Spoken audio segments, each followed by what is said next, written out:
turbulence is the new custom. Should we fasten our seat belts? Yes, you know,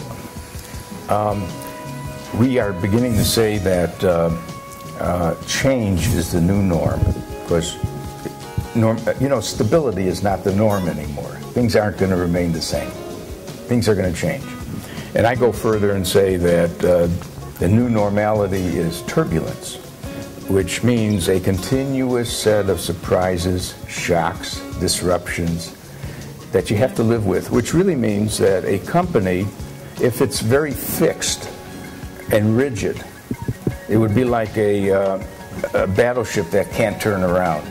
So we have to find ways to get companies to be more flexible, like we want them to be able to budget more flexibly, change with the times. And change is two things. It's new threats, but it's also new opportunities. So I'm not saying it's all negative.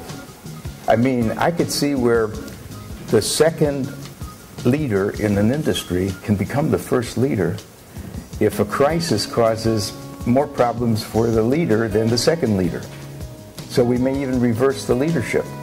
So I see change as more positively, as a lot of opportunity. How should marketing be redesigned in times of uncertainty?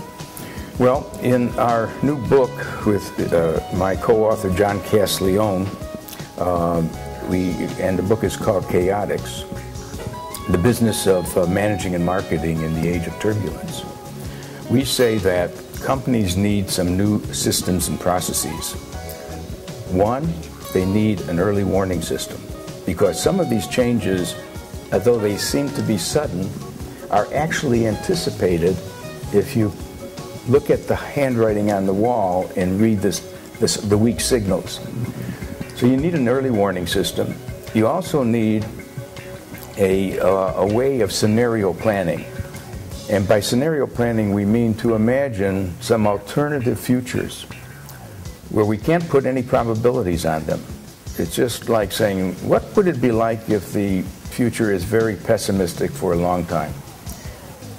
How would it hurt us, and what would we do to protect ourselves? What if instead it bursts with opportunity? How could we quickly move to take advantage of the opportunity? We call that scenario planning. So early warning systems, scenario planning, and then flexible budgeting makes up three processes which we think will help companies operate in a period of uncertainty. Emotion seems to be a key factor in building a community brand. How should it be communicated? Yes, in the old days we said that a brand is powerful if it wins our mind as the best offer. You know, like let's say there's an American brand called Tide for detergents, and we say it cleans best. All right, so it was just a mental thing. There was no emotional connection. Now, even that company that makes that brand says, we've got to connect more in the heart, not just the mind. Mind and the heart. But I'm going further now, and I say there's three touch points: the mind, the heart, and the spirit. And what I mean by the spirit goes beyond emotion, in the sense that people are concerned about the planet, and they want to believe the company cares too. So if the company can touch a person at three levels, it's bound to be successful. And as far as generating emotions, human stories work very well. In fact, I think the new marketing is the art of storytelling, that a brand basically is built on stories.